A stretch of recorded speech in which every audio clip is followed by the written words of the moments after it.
Bismillahirrahmanirrahim. Assalamualaikum warahmatullahi wabarakatuh. Alhamdulillah, pagi hari ini kita akan belajar simulasi dan komunikasi digital, bab kewargaan digital ya. Saya share dulu layar saya. Oke. Terus ini ya materi kita ini.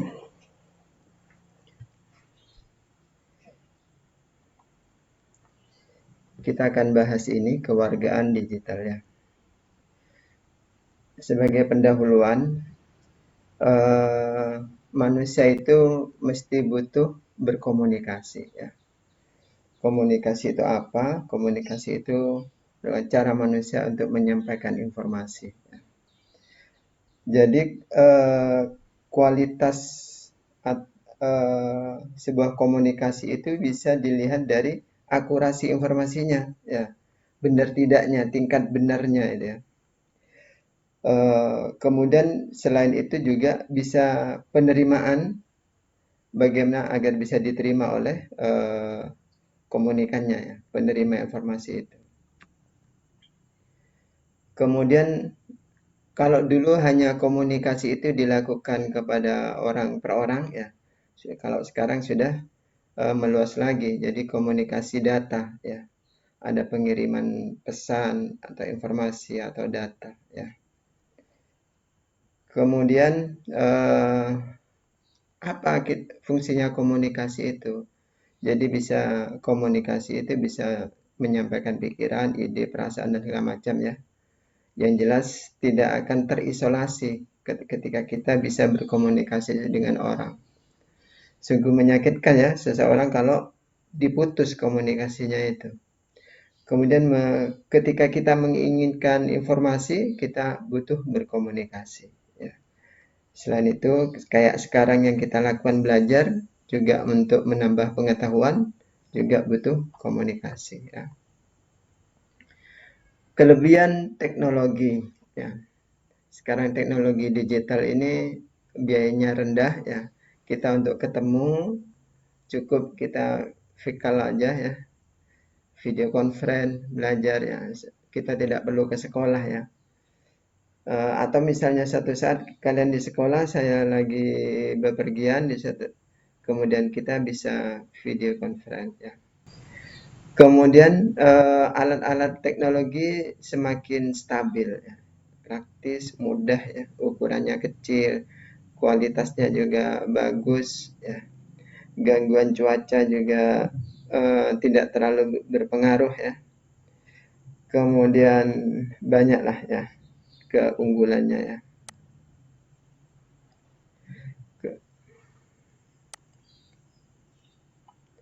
Cuman kekurangannya tentu sebuah gambar kayak saya di belakang tadi bukan gambar sebenarnya ya, gambar virtual. Kadang juga warna bisa berdegradasi, kadang jelek ya terlihat di HP kalian atau di monitor kalian ya.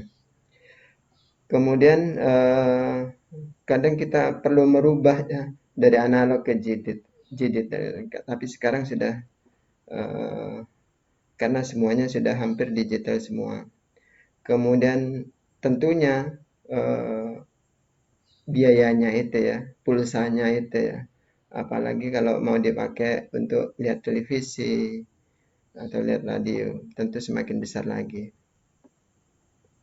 Nah, untuk itu agar kita bisa berkolaborasi, kita pakai bareng-bareng ya media digital ini perlu bekal ya. Kalian perlu dibekali dengan etika sebagai warga digital ya. Makanya perlu kita sampaikan ini. Jadi kewargaan digital ini punya fungsi ya. Pertama, mengembangkan rasa kepemilikan dan tanggung jawab ya. Jadi harus bertanggung jawab ya. termasuk keputusan etis dalam dunia jaringan ya. Kemudian menolong masyarakat muda interaksi yang aman, bagaimana kita berinteraksi yang aman di dunia digital saat ini. Kemudian, nah, cuman sekarang ada pengaruh ya, berpengaruh pada ekonomi, sistem ekologi ya. Dan yang jelas kita harus pandai-pandai ya memanfaatkan teknologi informasi ini. Ya. Kemudian manfaatnya mempelajari kewargaan digital ini, kita punya pengetahuan dan kemampuan untuk mengoperasikan teknologi informasi itu. Mungkin yang lain orang tua kita mungkin tidak tahu bagaimana memanfaatkan belajar pakai HP kalian, tapi kalian sudah luar biasa ya. Kemudian manfaat yang lain bisa mengekspresikan sebuah ide ya, gagasan, dan tentunya dengan norma yang sopan santun, tanggung jawab, dan punya etika ya saat berkomunikasi ya. Jadi konsepnya begini, kita hidup saja juga harus menghormati privasi ya, milik orang ya. Di sana ada hak dan kewajiban, kemudian serta kepantasan atau norma pantas apa enggak kita misalnya mau bicara atau menunjukkan sesuatu ya. Itu juga berlaku di dalam dunia jaringan ya, dalam media sosial dan segala macam ya. Nah, tidak ada bedanya ya. Masalah-masalah seperti ini ya sama persis ya. Kemudian yang kedua, kita sebagai warga digital yang cerdas ya, harus mengutamakan kebenaran ya, jangan asal share ya. Pokoknya di-share ya. Nah, itu bisa jadi kita bisa menyebarkan fitnah nanti ya. Kemudian menyadari hal yang baik dan hal yang tidak baik. Jadi oh ini tidak baik ya, jangan dilakukan. Jadi kita harus punya kontrol pribadi ya. Kemudian penting perilaku jujur, bertanggung jawab, dan peduli.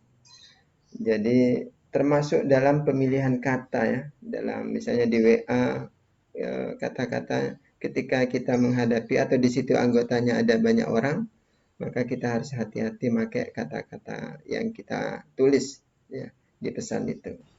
Jangan sampai ini menyebarkan ujaran kebencian, sara, ya, tidak membuka tautan yang mencurigakan.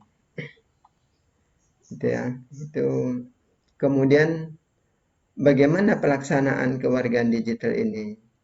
Jadi misalnya dalam saat ini kayak gini, lingkungan belajar ya di sekolah ya. Di dalam belajar kita perlu akses yang jelas ya. Untuk menjadi warga digital butuh akses ya, butuh pulsa, adanya sinyal dan segala macamnya. Tentu tidak semua orang bisa ya. Syukur kalian sudah bisa ya. Kemudian komunikasi digital diharapkan kalian bisa memilih ya, mau ini yang terbaik seperti ini ya. Kelebihannya apa, kekurangannya apa masing-masing. Nah, yang jelas teknologi informasi itu dibutuhkan untuk literasi digital ini untuk belajar ya, untuk belajar. Ini lingkungan belajar. Kemudian di lingkungan sekolah, karena kewargaan digital ini merupakan hak ya, hak sehingga di dalamnya kita bebas bicara dan mengungkapkan pendapat, tetapi di dalamnya juga punya kewajiban ya, mengikuti aturan ya, membantu memanfaatkan teknologi. Misalnya ada temannya tidak bisa ngirim tugas, dibantu itu ya. Ini bagian dari kewajiban. Kemudian yang kedua ada etika digital, harus menjaga perasaan dan kenyamanan pengguna lain ya, nggak asal ngomong, nggak asal posting ya. Kemudian yang ketiga keamanan ya, jadi tentu berhati-hati dalam menyimpan informasi ya. Yang terakhir di dalam kehidupan di luar lingkungan sekolah. Nah, ini yang berbahaya yang sekarang sering muncul ya, hukum digital ya. Jadi eh, kita hati-hati ya, jangan sampai kena delik hukum ya di dalam kita make internet, make HP dan macam atau media sosial yang lainnya. Kemudian ada transaksi digital. Kita cukup belanja sekarang online ya. Kita perlu mengetahui kelebihannya, resikonya apa. Kalau terjadi uh, tidak diinginkan harus kemana. Nah, kita harus cerdas seperti itu. Nah, yang ketiga, yang terakhir, masalah kesehatan. Tentunya ini akan berpengaruh pada mata, kepala, dan segala macam ya. Mungkin bisa pusing kalau terlalu lama. Nah, secara spesifik saya ungkapkan di sini ya, hukum digital tadi yang nomor satu tadi ya, eh, bahwa mencuri ataupun merusak pekerjaan, data diri seseorang ya, atau properti online miliknya orang merupakan perbuatan yang melanggar hukum ya. Apa saja yang melanggar rata-rata ini ya dalam 5 aspek biasanya. Pertama, hak cipta. Jadi miliknya orang, karya orang dipakai ya. Atau merek dagang dipalsukan.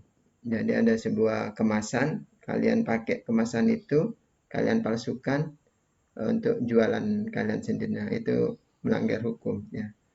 Fitnah dan pencemaran nama baik. Nah, ini yang sering dipakai di Undang-Undang ITE ya. Ketika kalian memposting seseorang, kemudian seseorang itu tidak terima ya, kalian tidak izin untuk memposting itu bisa berbahaya. Aspek privasi juga gitu, milik orang ya. Benar, aspek yurisdiksi dalam ruang siber. Nah, apakah ini berbahaya atau tidak? Atau yang kita share itu sebenarnya tidak benar. Maka kita kadang-kadang perlu ya saat ini untuk belajar cyber law ya, hukum di bidang internet ya, cybercrime ya, ada digital forensik ya. Nah, ada tips ya, tata krama untuk menjadi keluarga digital yang baik dan benar ya. Jadi sebelum kalian melakukan apa-apa, memposting atau menuliskan sesuatu di medsos ya, di dunia internet, pertanyaan ini harus kalian tanyakan ke diri kalian.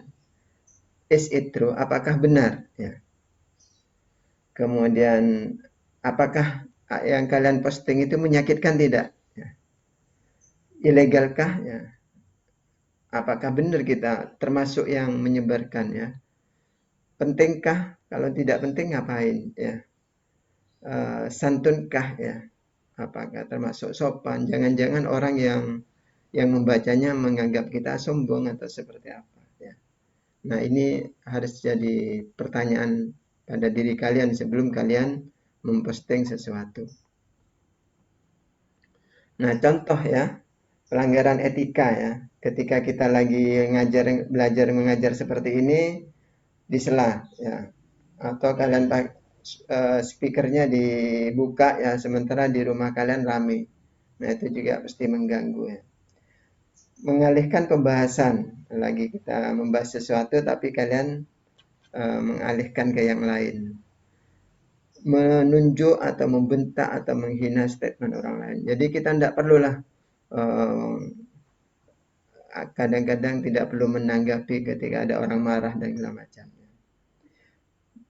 Kemudian menggunakan bahasa yang tidak baku. Ya. Ini biasanya kadang-kadang kita memahami pakai bahasa Madura, sementara ada anggota lain tidak, misalnya ya. Kadang-kadang kita pakai bahasa Madura sehingga orang jadi tanda tanya apa itu. Ya. Memuat konten yang dilarang seperti promosi, kita lagi di grup, kemudian kalian promosikan dagangan kalian tanpa izin ya. Pornografi, judi, menghilangkan atau menunjukkan tanda-tanda tidak kembali. Kalian lagi belajar seperti ini, video conference, ditanyai, tidak jawab, termasuk ya, atau bahkan meninggalkan atau bahkan menutup ya, itu tidak baik ya. Tugas kalian ini tentu ini pakai kata-kata sendiri barangkali ya. Apa maksud dan tujuan diberikan materi kewargaan digital ini ya. Itu tugas kalian ya. Barangkali ada sesuatu yang ditanyakan?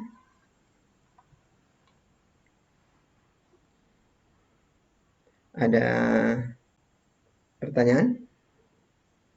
Cukup ya. Silakan japri saya kalau ada yang ingin bertanya.